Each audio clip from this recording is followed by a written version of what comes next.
Speed carries an unreal amount of weight in recruitment at all stages of the entire journey. And if you've got interviews happening right now in recruitment, you're going to enjoy this video.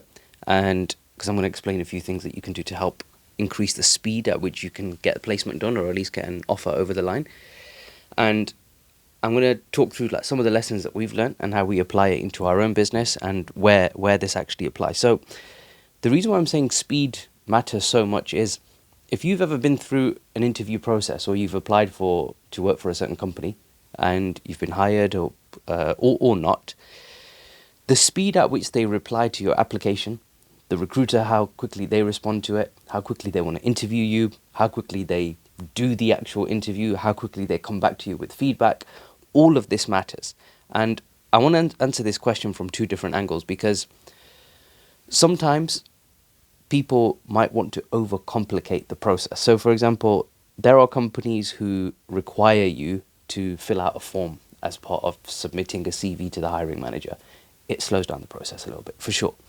And sometimes recruitment companies, they put it as a condition that you have to have like X, Y, and Z checks in place. Now, yes, there's going to be some niches where this is a requirement, so I don't recommend you jump through any legal hoops for sure. What I'm saying is wherever you can help speed up the process, do it.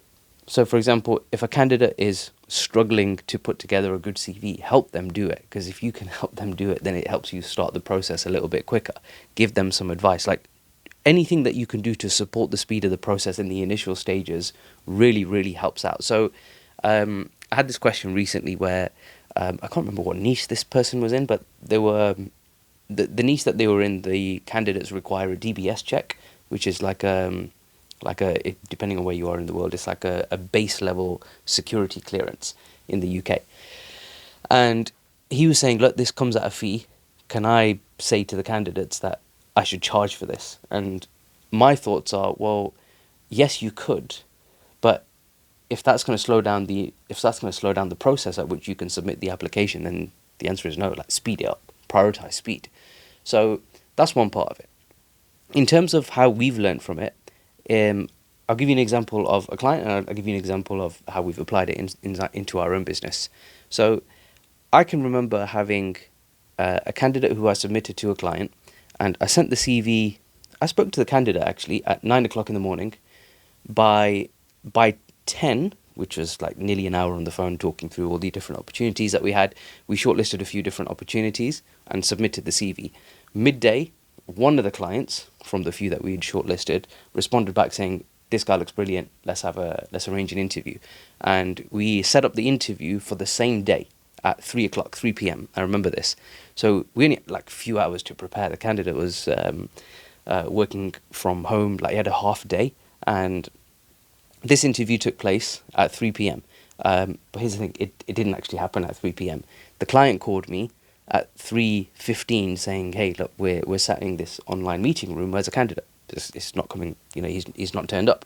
So I've called him a few times, his phone switched off. I'm like, what the heck's going on? Like, I've known this guy for years, like it can't be, I prepped him, I knew, like, I've got his CV, I knew his schedule, like everything was fine. Anyway, candidate called me at 4:30 and I was like, yo, like, what's going on? Everything okay? And he said, hey, look, my child had an accident. I had to take him into A&E, into the hospital, and we've been there for a few hours and I've literally just got out. I can't make it. He goes, if I can make it work, he goes, I'll do the interview today in 1 hour's time. He goes, I'm driving home right now. It's going to take me 45 minutes. I'll be at my desk at 6 p.m. And I might have got my times messed up there, but you get the idea. It was at 6 p.m. when the interview was going to take place. So I called the client and I said, look, hey, this is the circumstances that he's in. Really sorry. He can still do it today if you can make it. Client said, you know what? No problem. Let's do it. Interview took place at 6. And then I was like, cool, I wonder if this is going to happen again. So the interview took place at 6, and at 6:50-ish, the candidate's calling me and he said, and I'm thinking, oh, bloody hell, man, it's a short interview, probably not gone so well. I'm there getting concerned about it. And the candidate said, interview went really well. They just said to me there and then that they're going to make me an offer. I'm like, cool, all right, let's wait and see. I'm still on the phone to the candidate. I'm like, he's literally telling me it's probably been a few minutes that I'm talking to him, just trying to gather like, who did you speak to, what, just getting all the detailed feedback. And I see an email pop up with an offer letter to the candidate, addressed to the name, just saying, Mohammed, can you put this across to the candidate? Here's the offer. And while I'm on the phone, because I can see the offer letter and I'm listening to him and I can read it out to him, I'm asking him, like, look, if they offered you the job, I didn't tell him that he had the offer. I was like, if they offered you the job, what would you say? And he goes, I'll probably take it. I was like, what kind of salary would you accept if they offered it to you? And he gave me a number that was a few £1,000s less than what they had offered. So I just told him, I was like, look, while we're on the phone, they actually sent me an offer letter. Can I read it out to you? So I read everything out except the salary. I left that till the end and read it out to him. He goes, yeah, I'm like 99% sure I'm going to take this. He goes, can I just sleep on it tonight? And I was like, yeah, cool, no problem. Anyway, next morning at 8:30ish, I got an email saying, yeah, I'm going to take it. Here's all the paperwork. Get me the full contract out, getting it done. 10 o'clock, 10 a.m. the next day. The other few companies that were interested, they've emailed me back saying, hey, Mohammed, can I organise an interview? I'm like, he's gone. So that's the pace at which one particular company moved. And the placement was done like literally within 24 hours of receiving the candidate CV. So we took this on board in our own business, and our interview process is just like that, like 48 hours tops, excluding like someone being on holiday or something like that. Within 48 hours, you're going to know. You're going to know where we stand with this. And in most cases, whenever we've offered someone, in fact, I can give this as a stat, we've never had somebody turn down a job offer from us whenever we've offered, because we always move at speed and pace. There's been a few instances where people have been on holiday, but there've been well-informed decisions for any, well-informed notices for any delays that might take place. But whenever we've offered somebody a job, they've taken it. Like we've never had anybody turn down a job offer that we've made to them. So having said that, we don't offer everybody that we speak to. But nonetheless, we learn from it. So looking at some of the problems that we encounter in recruitment as recruiters, what lessons can we take in our own businesses? And that is, speed is really important. So for anybody who's actually got any interviews taking place, I want to give these a few tactical tips because I think they'll be really valuable. Before the interview takes place, and this might be a second stage it should be a final stage interview. Basically, when you're talking to a client and you've onboarded them and you've understood their interview process, you'll know whether it's going to be a one-stage or a two-stage interview process. When it's a final stage interview, then inform the client and just say, hey, Mr. Client, I would love to secure this candidate for you if you like them. And I have some competitors, recruiters, and then other companies that are interested in this candidate as well. I'd love to get them on board for you. For us to do that in the most efficient way possible, the only thing that I would ask you to do is to make your intentions known in the interview. So if you like the candidate, tell them in the interview, and if you don't like the candidate, tell them in the interview. So when that happens, it helps speed up the process, and it helps it helps the candidate gain a little bit more interest, because now the candidate is thinking, well, look, if I work for this company, they're going to make decisions really quickly, and that's a really positive sign for a candidate.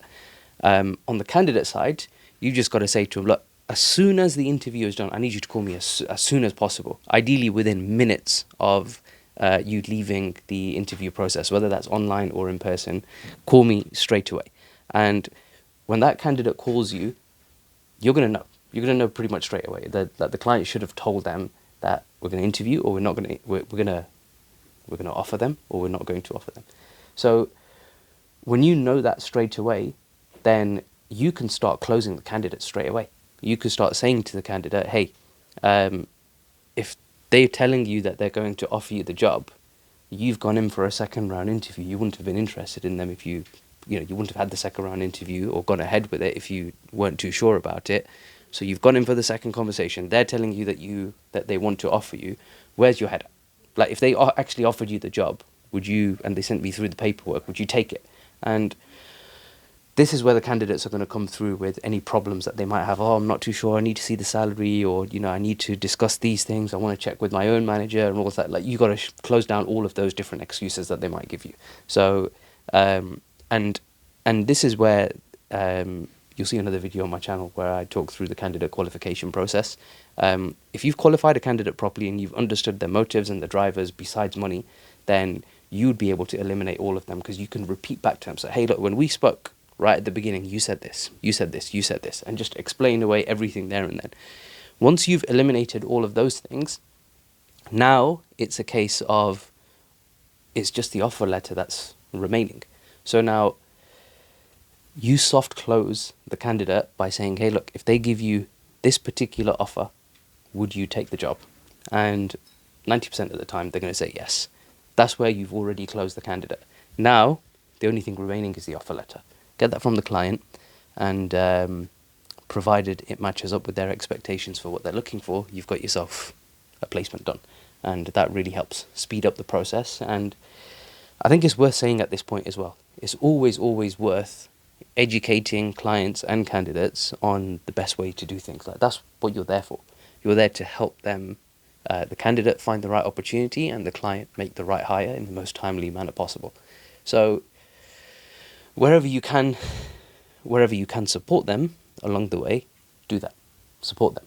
And like I say, speed is everything.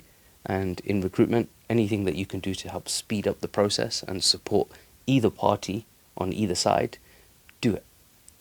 There's been times where I've worked with people, and they're trying to find local gyms, or if I'm working with a Muslim, they're looking for a local mosque. If I'm working with anybody who's driving, then I'm looking at driving routes. It's like, you plan everything out. So by the time it gets to that stage, everything is already cleared. So just be at base level, be of service to your clients and candidates, and it will work in your favor. And for all of you who have interviews, best of luck, and let me know if you make any placements.